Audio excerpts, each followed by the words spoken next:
Hi hello ನಮಸ್ಕಾರ, welcome back to my channel.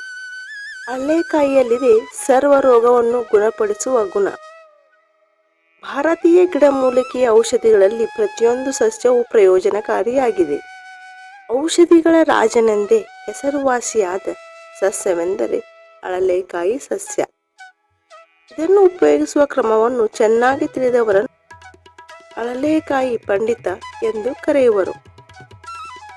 ದೇವೇಂದ್ರನು ಅಮೃತಪಾನ ಮಾಡುತ್ತಿದ್ದಾಗ ಬಿದ್ದ 3 ಹನಿಗಳೇ ಭೂಮಿಯ ಮೇಲೆ ಶ್ರೀಫಲ ಅಂದರೆ ಅರಳೆಕಾಯಿ, ತಾರೆಕಾಯಿ, ನೆಲ್ಲಿಕಾಯಿ ರೂಪ ತಾಳಿವೆ ಎಂದು ವರ್ಣಿಸಲಾಗಿದೆ. ಅರಳೆಕಾಯಿಯನ್ನು ಮನೆಮದ್ದಿನ ರೂಪದಲ್ಲಿ ಆರೋಗ್ಯ ಸಮಸ್ಯೆಯನ್ನು ನಿವಾರಿಸಲು ಬಳಸುವುದರಿಂದ ಯಾವುದೇ ರೀತಿಯ ಅಡ್ಡ ಪರಿಣಾಮಗಳು ಆಗುವುದಿಲ್ಲ. ಅರಳೆಕಾಯಿ ಆರೋಗ್ಯ ಪ್ರಯೋಜನಗಳು ಯಾವುವು ನೋಡೋಣ ಬನ್ನಿ.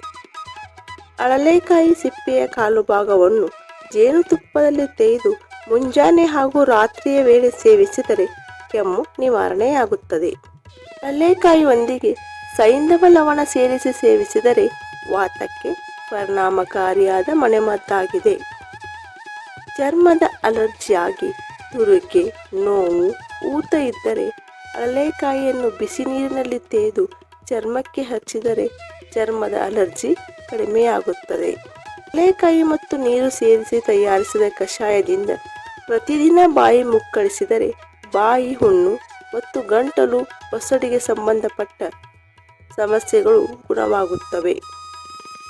ಅರಳೆಕಾಯಿಯನ್ನು ಅಗಿದು ತಿಂದರೆ ಜಠರಾಗ್ನಿಯನ್ನು ಉದ್ದೀಪನಗೊಳಿಸಿ ಹಸಿವನ್ನು ಹೆಚ್ಚಿಸುತ್ತದೆ.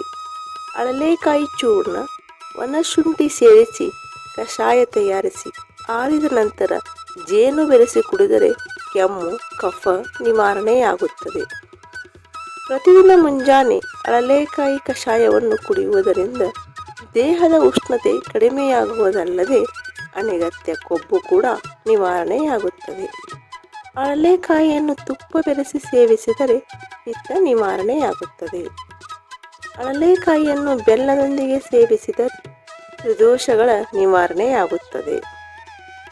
ಮಲಬದ್ಧತೆ ಇದ್ದರೆ ಅರಳೆಕಾಯಿಯನ್ನು ಹಸುವಿನ ತುಪ್ಪದಲ್ಲಿ ಹುರಿದು ನಂತರ ಉಪ್ಪನ್ನು ಸೇರಿಸಿ ಪುಡಿ ಮಾಡಿ ಪ್ರತಿದಿನ ರಾತ್ರಿ ಮಲಗುವ ಮುನ್ನ ಚಿಟಿಕೆ ಪುಡಿಯನ್ನು ಬಿಸಿ ನೀರಿನಲ್ಲಿ ಕಲಸಿ ಕುಡಿದರೆ ಮಲಬದ್ಧತೆ ನಿವಾರಣೆಯಾಗುತ್ತದೆ.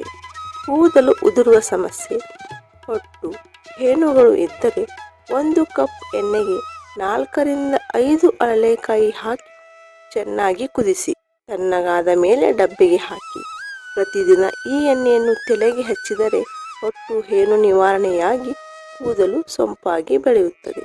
ಸ್ನೇಹಿತರೆ, ಈ ಮಾಹಿತಿ ನಿಮಗೆ ಇಷ್ಟವಾಗಿದೆ ಎಂದು ಭಾವಿಸುತ್ತೇನೆ. ಇಷ್ಟವಾಗಿದ್ದಲ್ಲಿ ಒಂದು ಲೈಕ್ ಮಾಡಿ ನಿಮ್ಮ ಸ್ನೇಹಿತರೊಂದಿಗೆ ಹಂಚಿಕೊಳ್ಳಿ. ಮರೆಯದೇ ನಮ್ಮ ಚಾನಲನ್ನು ಸಬ್ಸ್ಕ್ರೈಬ್ ಮಾಡಿ. ಇನ್ನೊಂದು ಉಪಯುಕ್ತ ಮಾಹಿತಿಯೊಂದಿಗೆ ಮತ್ತೆ ಭೇಟಿಯಾಗೋಣ. ಹೇಳಿದ್ದಕ್ಕಾಗಿ ಧನ್ಯವಾದಗಳು.